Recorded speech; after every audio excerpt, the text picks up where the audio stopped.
BBC বাংলার television অনুষ্ঠান BBC প্রবাহে আপনাদের সবাইকে স্বাগত জানাচ্ছি। আমি শারমিন রমা। শুরুতেই দেখে নেব আজ কি থাকছে।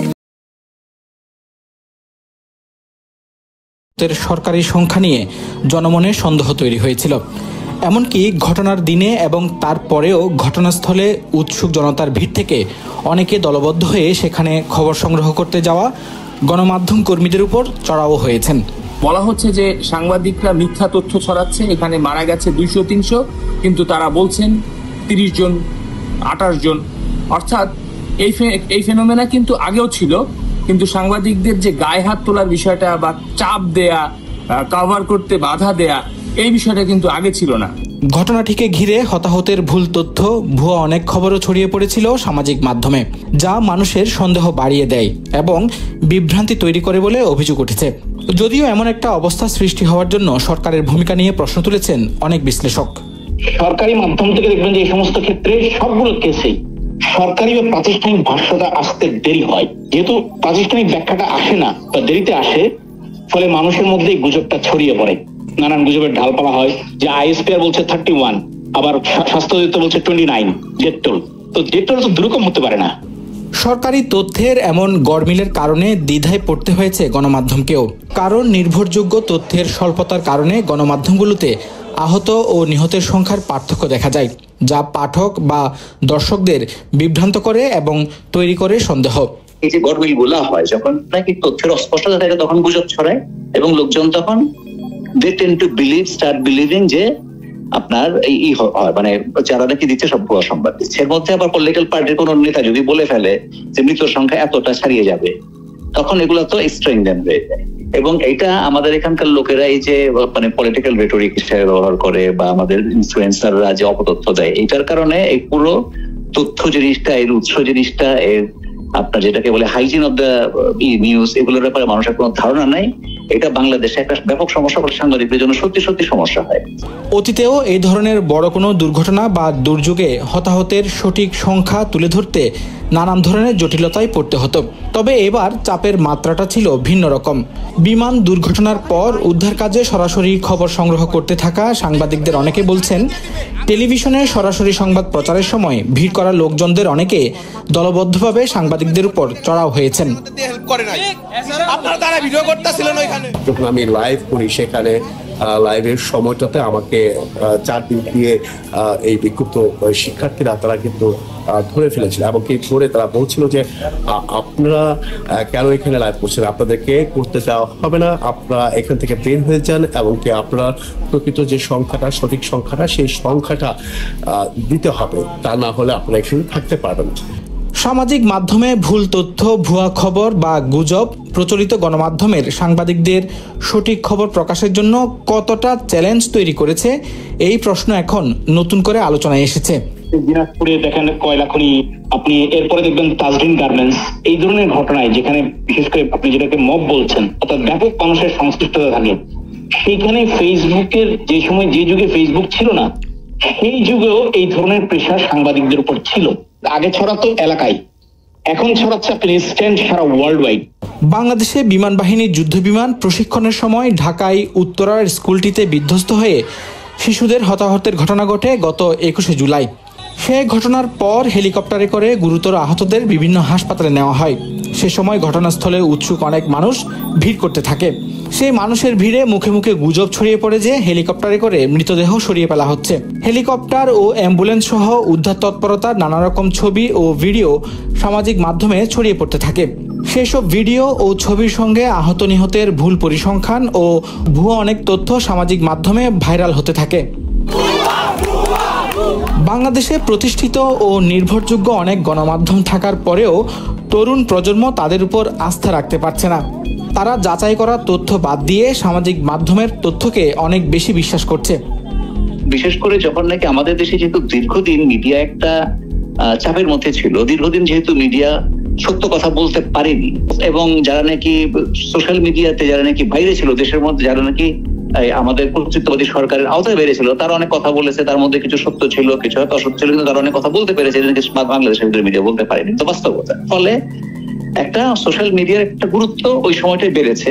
যারা নাকি ইয়াঙ্গার জেনারেশন, যারা নাকি এখনো পর্যন্ত খবরের হাইজিনটা বোঝে না, যারা এই সঠিক তথ্য কোত্থেকে কোন সোর্স থেকে নিতে হবে বা নিলে তথ্যের উৎস কোথায় সেটা বুঝতে পারে না, ওরা সোশ্যাল মিডিয়ার মূলত ভোক্তা। ফলে ওদের মধ্যে সত্য মিথ্যা মাখামাখি মিশে থাকে।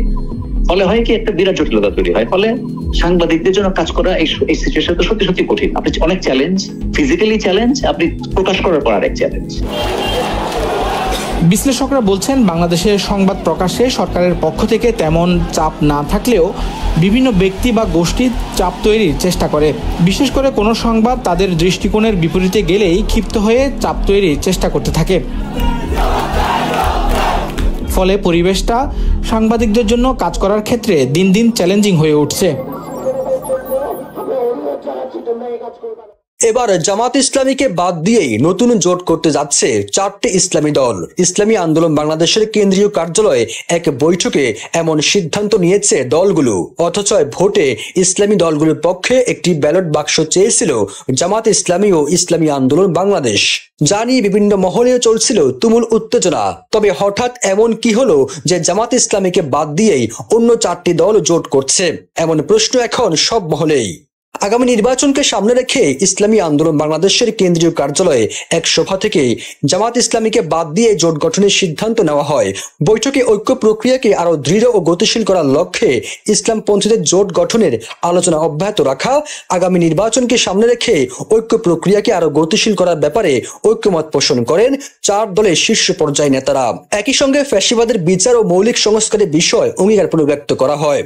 এই বৈঠকে উপস্থিত ছিলেন ইসলামী আন্দোলন বাংলাদেশের আমির ও চরমনাই পীর মুফতি সৈয়দ মোহাম্মদ রাজাউল করিম, বাংলাদেশ খেলাফত মজলিসের আমির মাওলানা মামুনুল হক, মহাসচিব ডক্টর আহমদ আব্দুল কাদের, যুগ্ম মহাসচিব মাওলানা আতাউল্লাহ আমিন, নিজামী ইসলাম পার্টির সহসভাপতি মাওলানা আব্দুল মাজেদ আতহারি, মহাসচিব মাওলানা মুসা বিন ইজহার, ইসলামী আন্দোলনের মহাসচিব অধ্যক্ষ মাওলানা ইউনুস আহমেদ, প্রেসিডিয়াম সদস্য অধ্যাপক আশরাফ আলী আকন ও যুগ্ম মহাসচিব মাওলানা গাজী আতাউর রহমান।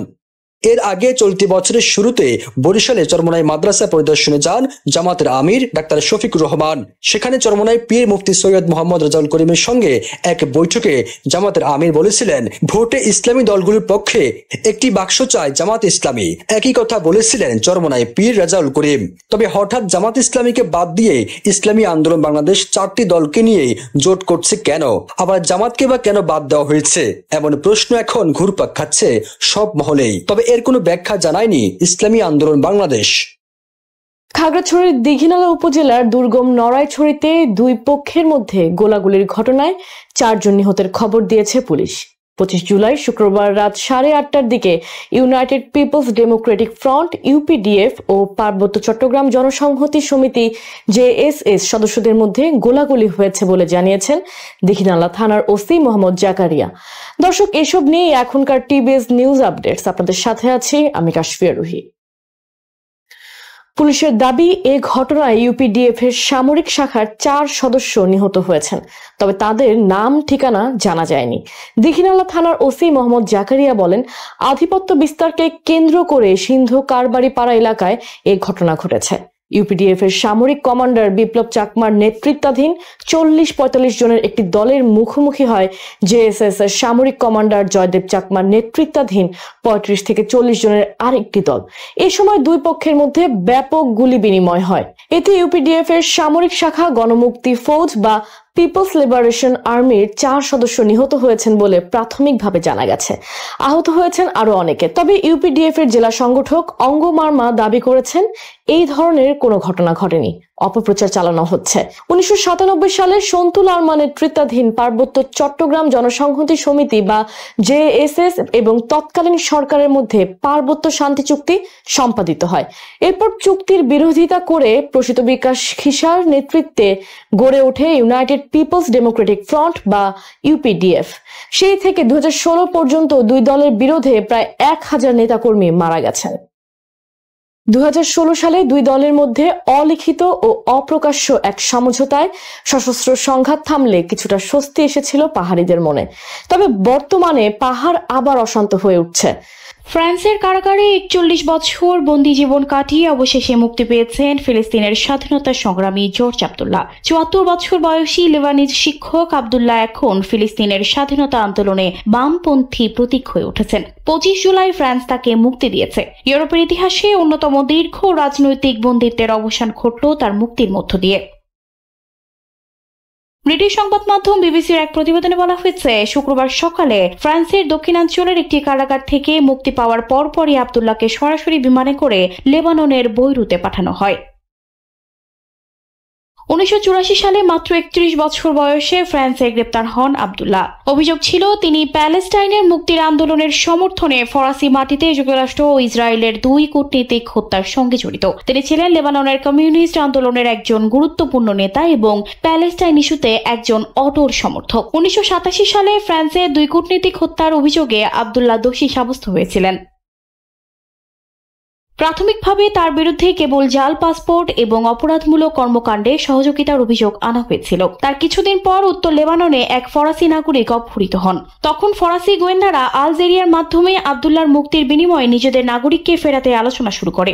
আলোচনার এক পর্যায়ে ফরাসি ওই নাগরিক মুক্তি পান, কিন্তু আব্দুল্লাহ মুক্তি পাওয়ার ঠিক আগ মুহূর্তে প্যারিসের পুলিশ তার ফ্ল্যাটে অস্ত্রের মজুদ পাওয়ার কথা বলে। ওই অস্ত্রের মধ্যে কূটনীতিকদের হত্যা করা পিস্তল ছিল, আর ওই অস্ত্রই তার মুক্তিকে অসম্ভব করে তোলে। বিচারে আব্দুল্লাহ কূটনীতিকদের হত্যায় জড়িত থাকার অভিযোগ অস্বীকার করলেও হামলাকারীদের পক্ষে কথা বলেন। পরে তাকে যাবজ্জীবন কারাদণ্ড দেয় আদালত। আইন অনুযায়ী তিনি 1999 সালে প্যারোল পাওয়ার যোগ্য ছিল। ফরাসি আদালত একাধিকবার তার মুক্তি অনুমোদন করলেও মার্কিন যুক্তরাষ্ট্র ও ইসরায়েলের রাজনৈতিক চাপ এবং আন্তর্জাতিক হস্তক্ষেপের কারণে তা কখনোই কার্যকর হয়নি। লেবাননের কুবায়েতে জন্মগ্রহণকারী আব্দুল্লাহ ছিলেন Lebanese arm revolutionary faction LARF এর সদস্য।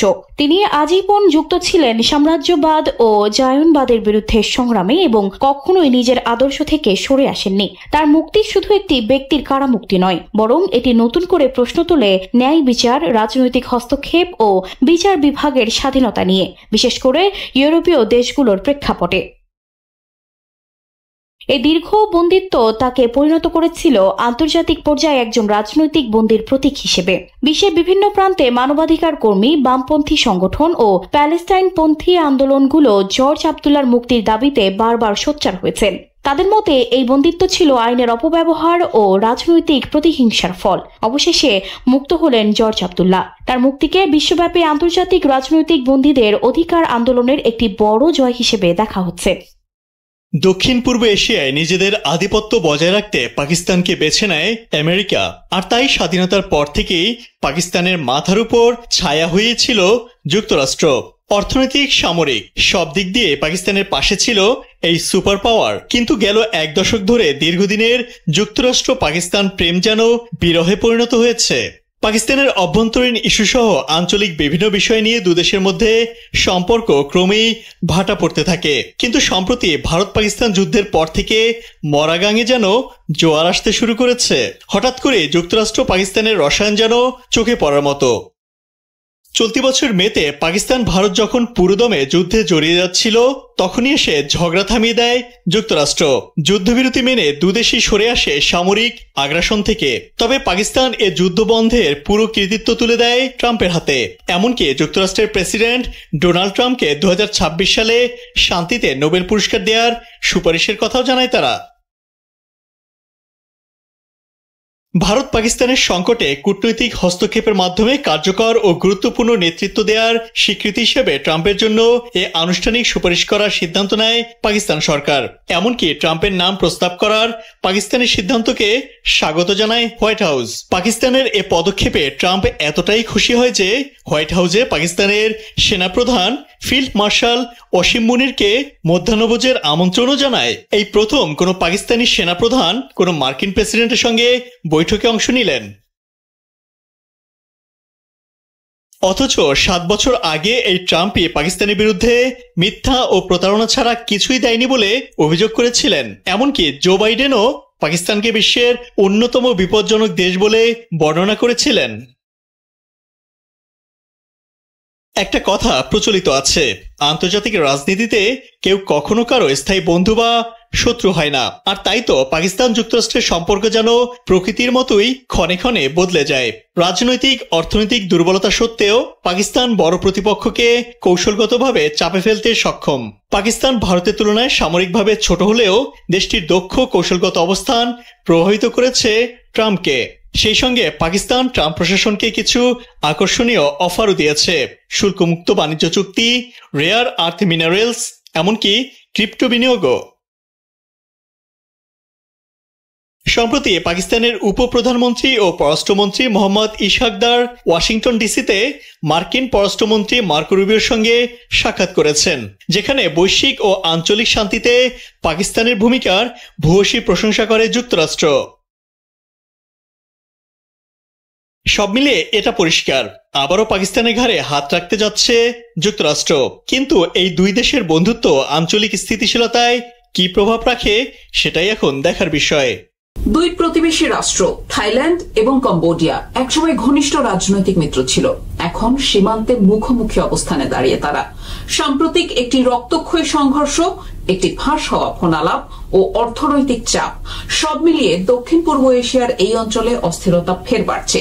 এই সংঘাতের প্রেক্ষাপট কি, কোথায় গিয়ে দাঁড়াতে পারে, এই প্রশ্নগুলোর উত্তর থাকবে এই প্রতিবেদনে। থাইল্যান্ড ও কম্বোডিয়ার মধ্যে দীর্ঘদিন ধরে সীমান্ত নিয়ে একটা উত্তেজনা চলছে। ফরাসিরা কম্বোডিয়ায় উপনিবেশ গুটিয়ে নেবার পর দুই দেশই একটি ঘন বনভূমি ঘেরা সীমান্ত ভাগ করে নেয়, কিন্তু সেই সময় নির্ধারিত সীমানার কিছু অংশ উভয় পক্ষই নিজেদের বলে দাবি করে।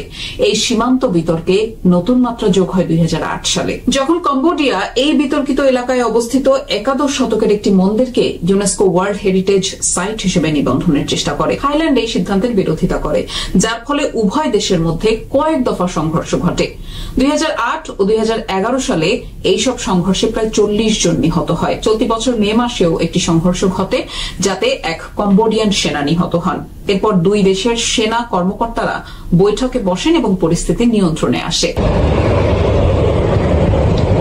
সাম্প্রতিক উত্তেজনার পেছনে একাধিক কারণ জড়িত। হঠাৎ করে পরিস্থিতি তীব্র হয়ে ওঠে গত বৃহস্পতিবার, যখন থাই কর্তৃপক্ষ জানায় যে সংঘর্ষে অন্তত 15 জন নিহত হয়েছে, যাদের মধ্যে একজন ছাড়া সবাই বেসামরিক নাগরিক। সংঘর্ষ শুক্রবার পর্যন্ত চলে। কম্বোডিয়ার পক্ষ থেকেও একজন বেসামরিক নাগরিক নিহত হওয়ার খবর জানানো হয়েছে। বুধবার 5 জন থাই সেনা একটি ল্যান্ডমাইন বিস্ফোরণে আহত হন। কেউ কিন্তু ভাবেনি এটি এত বড় সংঘর্ষের রূপ নেবে। ঘটনার মূল ট্রিগারটা হিসেবে ধরা হচ্ছে একটি কূটনৈতিক ঘটনাকে। গত মাসে কম্বোডিয়ান প্রবীণ নেতা হুন সেন একটি ব্যক্তিগত ফোনালাপ ফাঁস করে দেন, যেখানে থাই প্রধানমন্ত্রী পেতংতাং সেনাওয়াত্রা তাকে আঙ্কেল বলে সম্বোধন করেন এবং এক সামরিক কর্মকর্তাকে নিয়ে সমালোচনা করেন। এটি থাইল্যান্ডের তীব্র প্রতিক্রিয়া তৈরি করে এবং পেতংতাংকে সাময়িকভাবে বরখাস্তও করা হয়। এরপরে থাই পুলিশ কম্বোডিয়ান প্রভাবশালী ব্যবসায়ীদের বিরুদ্ধে অবৈধ জুয়া ও জালিয়াতির তদন্ত শুরু করে। এতে প্রতি বছর বিলিয়ন ডলারের অবৈধ আয় হুমকির মুখে পড়ে। হুন সেন এর প্রতিক্রিয়ায় বলেন, তার কাছে এমন প্রমাণ আছে যা থাকসিন সিনাওয়াত্রাকে থাইল্যান্ডে রাজতন্ত্র অবমাননার মামলায় ফাঁসাতে পারে, যা দেশটিতে একটি গুরুতর অপরাধ হিসেবে গণ্য হয়। এই ঘটনার পর থাই সরকার কম্বোডিয়ার রাষ্ট্রদূতকে বহিষ্কার করে এবং নিজের দেশের রাষ্ট্রদূতকেও প্রত্যাহার করে। ফলে কূটনৈতিক সম্পর্ক আরো জটিল রূপ ধারণ করে। বর্তমানে দুই দেশের মধ্যে উত্তেজনা এখন তুঙ্গে। থাইল্যান্ডের ভারপ্রাপ্ত প্রধানমন্ত্রী ফুমথাম ওয়েয়া চাচাই বলেছেন, এই সংঘাত একটি সংবেদনশীল বিষয় এবং আন্তর্জাতিক আইনের আওতায় শান্তিপূর্ণ একটা সমাধান কাম্য। কম্বোডিয়ার প্রধানমন্ত্রী হুন মানে বলেছেন, তার দেশ শান্তিপূর্ণভাবে সমাধান চায়, কিন্তু সশস্ত্র আগ্রাসনের বিরুদ্ধে প্রতিরোধ করা ছাড়া তো আর কোনো উপায় নেই। এখন পর্যন্ত বড় মাপের যুদ্ধের আশঙ্কা নেই, তবে দুই দেশের মধ্যে নিয়মিত সংঘর্ষের ঝুঁকি রয়ে গেছে। একদিকে কম্বোডিয়ার প্রধানমন্ত্রী হুন মানেত এখনো নিজের রাজনৈতিক কর্তৃত্ব করতে পারেননি। তার বাবা হুন সেন মনে করছেন, এই সংঘাতকে ব্যবহার করে তিনি নিজের জাতীয়তাবাদী ভাবমূর্তি আরো জোরদার করতে পারেন। কম্বোডিয়ার পর্যটন খাত চীনা পর্যটকদের অনুপস্থিতির কারণে বিপর্যস্ত। অন্যদিকে থাইল্যান্ডের দুর্বল জোট সরকার অর্থনৈতিক সংকট এবং যুক্তরাষ্ট্রের সম্ভাব্য শুল্কের হুমকিতে চাপে রয়েছে। তাদের পক্ষে কম্বোডিয়ার কাছে নতি স্বীকার করাটাও কঠিন। উভয় দেশই অর্থনৈতিকভাবে চাপে রয়েছে। তবে আশার কথা হলো উভয় দেশেই আছেন হুন সেন ও থাকসিনের মতো অভিজ্ঞ রাজনীতিকরা, যারা চাইলে সংকট নিরসনের পথ খুঁজে বের করতে পারেন। এখন নজর আসিয়ান জোটের দিকে। এই জোটের মূল লক্ষ্যই ছিল সদস্য দেশগুলোর মধ্যে সংঘাত এড়ানো। অনেকেই আশা করছেন আসিয়ান হস্তক্ষেপ করে এই দুই দেশের মধ্যে হয়তো উত্তেজনা প্রশমিত করতে পারবে। তবে হুন সেন কেন হঠাৎ করে থাকসিনের সঙ্গে বহু বছরের বন্ধুত্ব ভেঙে দিলেন, এটি রহস্যই রয়ে গেল। এটা কি থাইল্যান্ডে কম্বোডিয়ান ব্যবসায়ীদের উপর চাপের প্রতিক্রিয়া, নাকি থাকসিনের জুয়া বৈধ করার পরিকল্পনার পাল্টা জবাব, যেটি কম্বোডিয়ার ক্যাসিনো ব্যবসার জন্য হুমকি তৈরি করতে পারে? অবশ্য দুর্বল মিত্রকে বাদ দিয়ে হুন সেনের নিজের অবস্থানকে মজবুত করার রাজনৈতিক কৌশল হিসেবেও এটিকে দেখছেন অনেকেই। কে শত্রু কে মিত্র বাছবিচার করেননি মার্কিন প্রেসিডেন্ট ডোনাল্ড ট্রাম্প। উচ্চ শুল্কের বোঝা চাপিয়েছেন নিজের খেয়াল খুশি মতো। বিন্দু মাত্র ছাড় দেননি ঐতিহাসিকভাবে পরীক্ষিত মিত্র ইউরোপীয় ইউনিয়নের 27টি দেশকে। উচ্চ শুল্কের বোঝা চাপিয়ে মার্কিন মুলুকে হুমকির মুখে ফেলে দিয়েছেন ইউ পণ্যকে। ইউ নেতাদের দিয়ে যাচ্ছেন একের পর এক হুমকি, বাধ্য করছেন সামরিক ব্যয় বাড়াতে। এমন যখন পরিস্থিতি, তখন একরকম বাধ্য হয়েই যুক্তরাষ্ট্রের বিকল্প ভাবতে হচ্ছে ইউকে। সেই বিকল্প কি হতে যাচ্ছে চীন? ঐতিহাসিক বিরোধ ভুলে চীনের সঙ্গে জোট বাঁধতে যাচ্ছে ইউ। শুল্ক ইস্যুতে যুক্তরাষ্ট্রের সাম্প্রতিক উত্তেজনার মধ্যে ইউ চীন শীর্ষ সম্মেলন কি তার ইঙ্গিত? চীন ইউ এর কূটনৈতিক সম্পর্কের 50 বছর পূর্তি উপলক্ষে 24 জুলাই বেইজিং যাচ্ছেন ইউ এর শীর্ষ নেতারা। এতদিন এই বৈঠকে চীনা প্রেসিডেন্ট শি জিনপিং এর যোগ দেওয়া নিয়ে অনিশ্চয়তা ছিল। পূর্ব নির্ধারিত শীর্ষ সম্মেলনের স্থান ব্রাসেলস সফর বাতিল করেছিলেন শি, যে কারণে এই বৈঠক নিয়ে খুব একটা আগ্রহও ছিল না কারো। পরবর্তীতে ব্রাসেলস থেকে সরিয়ে বৈঠক স্থানান্তর করা হয় বেইজিং এ। এতে গলতে শুরু হয় বরফ। সবশেষ চলতি সপ্তাহে বেইজিং জানায় ইউরোপীয় কমিশনের সভাপতি উর্সুলা ভন ডার লেইন এবং ইউরোপীয় কাউন্সিলের সভাপতি অ্যান্তোনিও কস্তার সঙ্গে বৈঠকে অংশ নেবেন শি, যা চীন ইউ সম্পর্কের অগ্রগতিকেই ইঙ্গিত করে।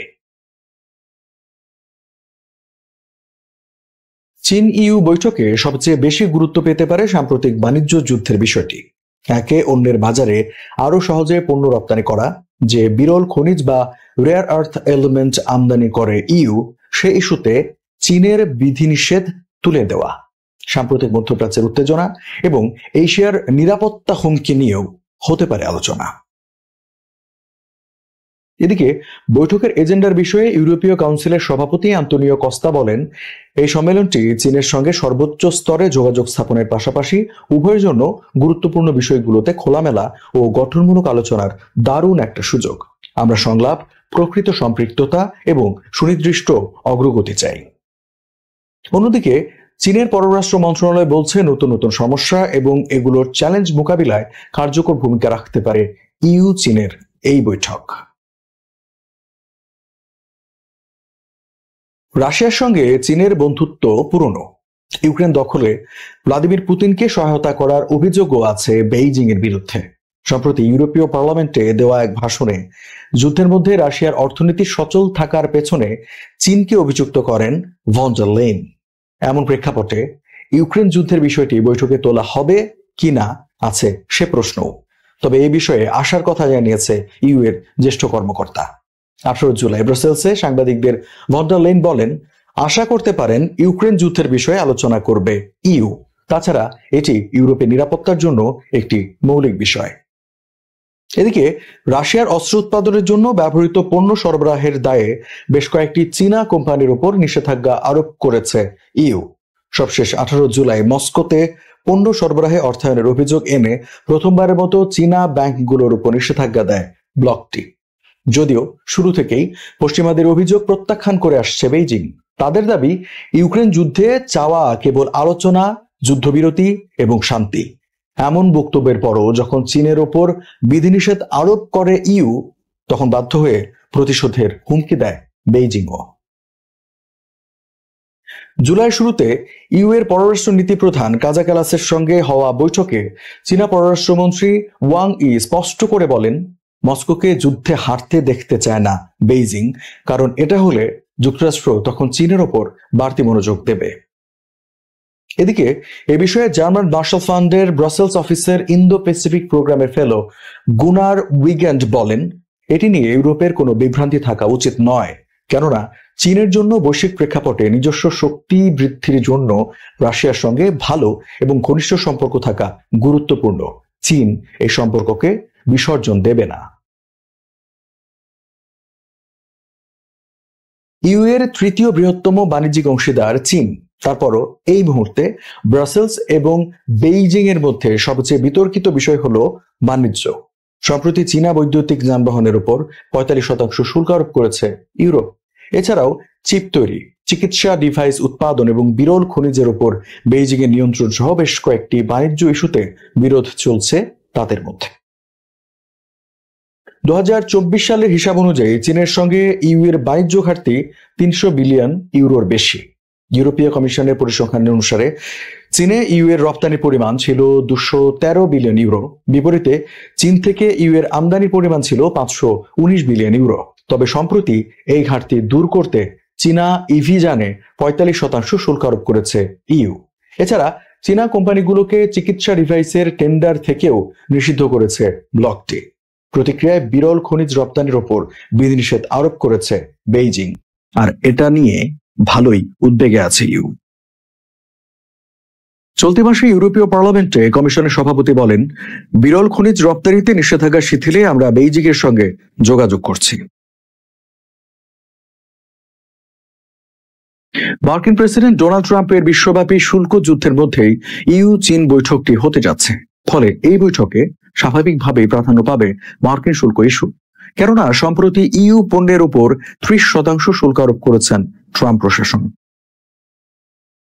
অন্যদিকে চীনা পণ্যের উপর 145% শুল্কের বোঝা চাপিয়েও শেষ পর্যন্ত চীনের পাল্টা কৌশলে শুল্কের হার 55% নামিয়ে আনতে বাধ্য হয়েছে ওয়াশিংটন। সে কৌশলই এবার চীনের কাছ থেকে রপ্ত করতে চাইবে ইউ। এছাড়া ওয়াশিংটনের সঙ্গে এই শুল্ক উত্তেজনা ব্রাসেলস বেইজিং সম্পর্কে নতুন মাত্রা যোগ করবে বলে ধারণা অনেক বিশ্লেষকের। সবাইকে শুভকামনা জানিয়ে আমি শারমিন রমা আজ এখানে বিদায় নিচ্ছি। ভালো থাকবেন।